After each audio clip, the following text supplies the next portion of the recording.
It's okay to be sad. ہر انسان کی زندگی میں کچھ نہ کچھ ایسا ہے کہ اسے غم آئیں گے، اور یہ اللہ نے لائف کی نیچر بھی یہی بتائی کہ الذی خلق الموت والحیات لیبلوکم ایکم احسن عملا، کہ میں دیکھوں گا تم میں سے بہترین عمل والا کون ہے. کہ یس اندھیرا بھی چھا جاتا ہے اور وہ پورا کا پورا چھا جاتا ہے، لیکن کبھی بھی اندھیرا پورا کا پورا نہیں رہتا ہے. صبح ہوتی ہی ہوتی ہے، کبھی بھی سچویشن سیم نہیں رہتی. تو مومن کو کبھی بھی ہوپ لیس نہیں ہونا چاہیے کسی بھی سچویشن کے بارے میں. ہوپ ہی ایک ایسی چیز ہے نا جو انسان کو زندہ رکھتی ہے. تو اللہ تعالیٰ ہوپ دلا رہا ہے. یہ اللہ کے الفاظ ہیں، یہ کسی انسان کے الفاظ نہیں ہیں کہ اللہ تجھے نہیں چھوڑ سکتا، نہ اللہ تجھ سے ہیٹڈ کرتا ہے. بس یہ اللہ کے کچھ طریقے ہوتے ہیں انسان کو ٹیسٹ کرنے کے لیے، انسان کو کچھ سکھانے کے لیے، کیونکہ یہ دنیا کی زندگی تو ہے ہی بہت ٹیمپرری. اصل میں آخرت کی زندگی ہے، وہاں پہ آپ کا ریوارڈ جمع ہو رہا ہے. اللہ کے ہاں دیر ہو سکتی ہے لیکن اندھیر نہیں ہے، ٹھیک ہے نا. اس کی بہت سی حکمت ہے اس دیر کی.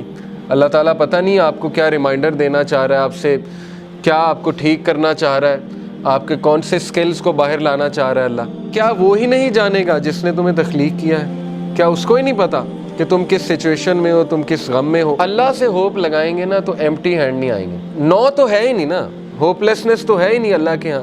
اس لیے یہ شیطان ہوپ لیس کرتا ہے بندے کو آ کے کہ جی تجھے تو یہ ملا ہی نہیں، پتہ نہیں اس کے بدلے اللہ نے کیا دینا ہے. تیرا رب تجھے اتنا دینے والا ہے عنقریب کہ تو راضی ہو جائے گا. جو بندہ خود پین میں ہوتا ہے نا، وہ پھر دوسروں کی بڑی زبردست مدد کرتا ہے. تو غم کو بری بات نہیں ہے، ٹھیک ہے نا. غم کو سزا نہ سمجھیں. غم جو ہے یہ تو روحانیت کی سیڑھی ہے. اس روحانیت کی سیڑھی پہ چڑھ کے انسان کا جو ہے وہ دل نرم ہوتا ہے، پھر وہ دوسروں کا غم فیل کرتا ہے اور پھر وہ دوسروں کے لیے کچھ کرتا ہے. دیکھیں نا، جن سے اللہ ناراض ہوتا ہے ان کو تو یہ سائن ہی نہیں ملتے، وہ تو فل مزے میں ہوتے ہیں. ان کو نہ کوئی مصیبت آتی، نہ کوئی پرابلم آتی. جیسے اللہ کے نبی صلی اللہ علیہ وسلم کو اللہ نے کہا کہ ان کا جو مزہ ہے، ان کا کھانا پینا، ان کی عیاشی آپ کو دھوکے میں نہ ڈالے. یہ اللہ تعالیٰ ان کو ڈھیل دے رہا ہے. یعنی اللہ ان سے اس حد تک ناراض ہو چکا ہے کہ اللہ ان کی کیئر ہی نہیں کر رہا. جس شخص سے اللہ ناراض ہو جاتا ہے تو پھر اللہ کے نبی نے کہا کہ پھر اللہ تعالیٰ اس کی وہ بھٹکتا رہے اور وہ جس وادی میں مرے اللہ کو اس کی کوئی فکر نہیں ہے.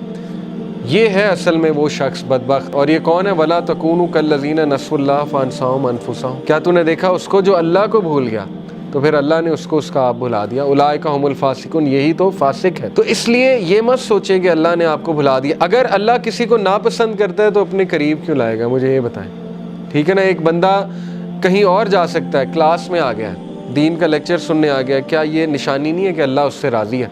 ورنہ تو اللہ تعالیٰ چاہتا اسے کہیں اور لے جاتا، اللہ اس کی کیئر چھوڑ دیتا. اگر ایک بندہ گناہ میں اور وہ دعا کیے جا رہا ہے اللہ سے کہ اللہ مجھے کسی طرح نکال دے اس سے، تو اللہ تعالیٰ اس کو شاید کوئی غم بھیج دے، کوئی ٹیسٹ اور ٹرائل میں ڈال دے اور وہ بندہ اللہ کے قریب آ جائے. اللہ سے امید لگانی ہے، انسانوں سے نہیں. بیچ میں کوئی پھر وہ شرک نہیں ہونا چاہیے، بیچ میں نہیں کوئی ہونا چاہیے اینٹی.